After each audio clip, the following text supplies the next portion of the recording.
আমার মা তো অনেক খুশি, সবাইকে আমার শ্বশুর বাড়ি ঘর দেখাচ্ছে আর বলছে আমার বড় মেয়ের বড় ঘরে বিয়ে হয়েছে, তোমরা দেখে যাও, আমার মেয়ের সংসারটা দেখে যাও। বাবা না আমার সাথে এসে অনেক মৃদু সুরে বলছে, কেমন আছিস মা, কেমন আছিস তুই? আমি কিছু বললাম না, বললাম যেমন রেখেছো তেমনই আছি।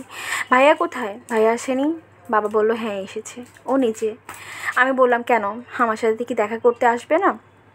ভাইয়া বলল, কেন, আমি কি তোর সাথে দেখা করব না? এই যে চলে আসলাম তোর সামনে। আমি ভয় পেয়ে গিয়েছি আর অনেক জোরে কান্না করে ভাইয়াকে বললাম, তুই তো পারতি রে ভাই আমার জীবনটা বাঁচাতে। ভাইয়া বলল, কেন রে, তুই তো ভালোই আছিস, এই যে দেখ কত বড় বাড়ি ঘর তোর। আমি অনেক কানলাম আর বললাম, বাবা ভাইয়া তোমরা দুজন তো আমাকে শেষ করে দিলে, মায়ের ভয়ে তোমরা আমাকে জলে ফেলে দিলে। তখন বাবা আর ভাইয়া চলে গেল আমার কাছ থেকে, চলে আসলো আমার শ্বশুরবাড়ির সবাই আমাকে আবার দেখার জন্য। অনেক দামি দামি কাপড় চোপড় দিয়ে বলল, ভালোভাবে সেজে নাও, আজকে তোমার বউ ভাত, কেউ জানি কোনো কিছু না বলতে পারে। তারপর চলে আসলো পার্লার থেকে মহিলা, এসে আমাকে খুব সুন্দরভাবে সাজিয়ে সবার সামনে নিয়ে গেল। খুব সুন্দরভাবে আমার বউ ভাতটা কেটে গেল অনেকটা দিন। তারপর চলে আসলাম আমি ঢাকায়, তখন তো আমি ক্লাস 9-এ পড়ি। শুরু হয়ে গেলো আমার টেস্ট পরীক্ষা, টেস্টের পরে চলে আসলো আমার এসএসসি পরীক্ষা খুব ভালোভাবে দিলাম, ভালো একটা রেজাল্টও করলাম। প্রিপারেশন ছিল কলেজে ভর্তি হব, কলেজেও ভর্তি হলাম, কিন্তু মাঝপথেই সরে গেল আমার পড়াশোনা। আমি কনসিভ করলাম, এখন আমার মা আমাকে আর পড়াশোনা করবেন না, আর মা না মানি আমার স্বামীও চায় না আমি আর পড়াশোনা করি। কিন্তু আমি আর বাবা অনেক বেশি চাইতাম। বাবা বলল যে ও পড়াশোনাটা করুক না, কেন না করছো? মা বলল যে না, এই সময় বাইরে যাওয়ার কোনো প্রয়োজন নাই, ও অসুস্থ, ও বাসায় থাকবে, আমার কাছেই থাকবে।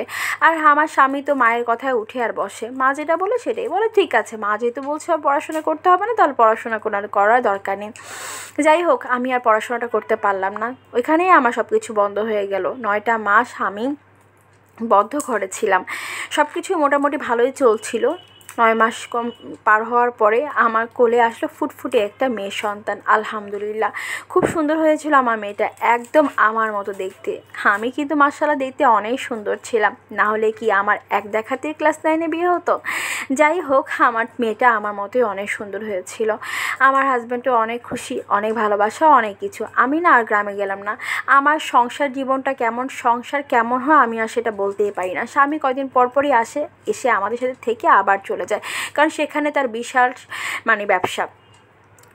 সেই ব্যবসায় সে দেখে মাছের ফার্ম, মুরগির ফার্ম, এগুলো সব কিছুই তার দেখতে হয়। সেখানে যায় আসে, সপ্তাহে হয়তো 2 দিন থেকে আবার চলে যায়। এভাবে যাওয়া আসা করতে করতে অনেকটা বছর কেটে গেল। আমি আবার কনসিভ করলাম, আমার আবার একটা মেয়ে সন্তান হলো, আলহামদুলিল্লাহ। আমি 2 সন্তানের মা। দেখতে দেখতে মেয়েগুলো অনেক বড় হয়ে গিয়েছিল, কিন্তু স্বামীর সাথে আমার সম্পর্কটা আর ভালো হচ্ছিল না, গ্যাপ তৈরি হয়ে গিয়েছিল। সে